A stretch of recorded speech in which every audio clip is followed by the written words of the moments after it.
Seriously అసలు మీ మామగారు విజయేంద్ర ప్రసాద్ గారు ఈ కథ ఇచ్చినప్పుడు అసలు what a fabulous writer he is.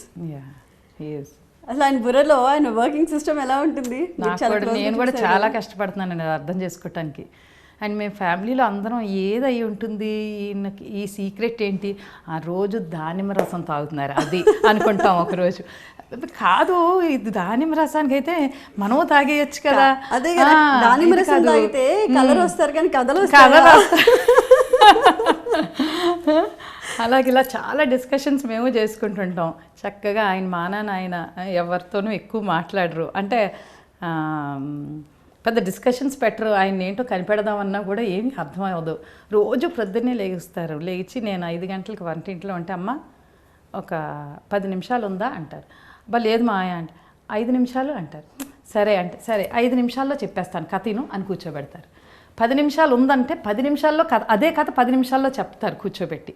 ఎలా ఉంది అంటారు, ఏం బాగాలేదంటే బాగాలేదా అనుకుని చాలా హ్యాపీగా వెళ్ళిపోతారు. ఆయన ఇంత కూడా బాధపడరు.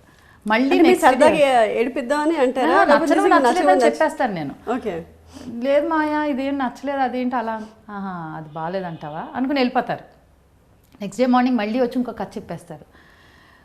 అంత మంచి పాజిటివ్ యాటిట్యూడ్ అయింది. And is full of energy at this age also. Touch wood, but ఇంత డిసప్పాయింట్మెంట్ ఉండదు. బాగాలేదన్నావేంటి, అంత వయసు ఆయనకి.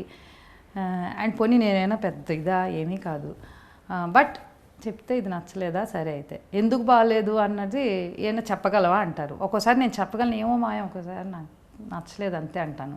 ఏదైనా కూడా ఆయన ఏం పట్టించుకోరు, బాధపడరు. వెళ్ళిపోయి మళ్ళీ నెక్స్ట్ డే ఫ్రెష్ స్టోరీతో అంతే దీంతో వచ్చేస్తారు మళ్ళీ ఉత్సాహంతో. మరి బాహుబలి ఎన్ని వెర్షన్స్ మీ ముందుకు వచ్చి ఉంటాయి? అంటే వెర్షన్స్ అన్నట్టు కాదండి, అది యాక్చువల్లీ చెప్పటమే ఆయన కథగా చెప్పలేదు, క్యారెక్టర్స్గా చెప్పారు. ఫస్ట్ కట్టప్ప అనే ఒక క్యారెక్టర్ చెప్పారు, ఆ క్యారెక్టరైజేషన్ ఆఫ్ అ పర్సన్. అంటే పేరు కూడా ఉందో లేదో అప్పుడు బిగినింగ్లోనే, అది just one character with this characterization. అయితే చాలా బాగుందండి నాన్న అంటే అలా కూడా చెప్పే సందర్భాలు ఉంటాయి. ఒక్కొక్కసారి ఊరికే వచ్చి ఒక మంచి క్యారెక్టర్ వచ్చిందమ్మా అని చెప్తుంటారు.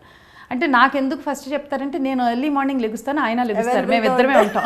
అదే, సో ఎర్లీ మార్నింగ్ మేమిద్దరమే ఉంటాం. తర్వాత నంది లేచి వచ్చిన తర్వాత ఇది బాగా ఎక్సైటింగ్గా ఉంటే మాయ ఇందాక చెప్పారా, చెప్పండి అని నేనే మళ్ళీ చెప్పిస్తుంటాను. సో అది అలాగా కట్టప్ప అనే క్యారెక్టర్ ఫస్ట్ చెప్పారు. కట్టప్ప చెప్పారో శివగామి చెప్పారో నాకు కొంచెం confusion, but those were the first individual క్యారెక్టర్స్గా చెప్పారు ఆయన క్యాజువల్గా. ఇవన్నీ ఒక ప్రాజెక్ట్ కోసమే అని కాదు అని చెప్పరు, జస్ట్ ఒక క్యారెక్టర్ ఎక్సైటింగ్గా ఉంటే చెప్తారు ఇలాగా. అలా చెప్పిన తర్వాత ఈ రెండు క్యారెక్టర్స్ తర్వాత నంది దీని చుట్టూ కథ అల్లుదామండి అని కూర్చున్నారు. అలా మొదలైంది.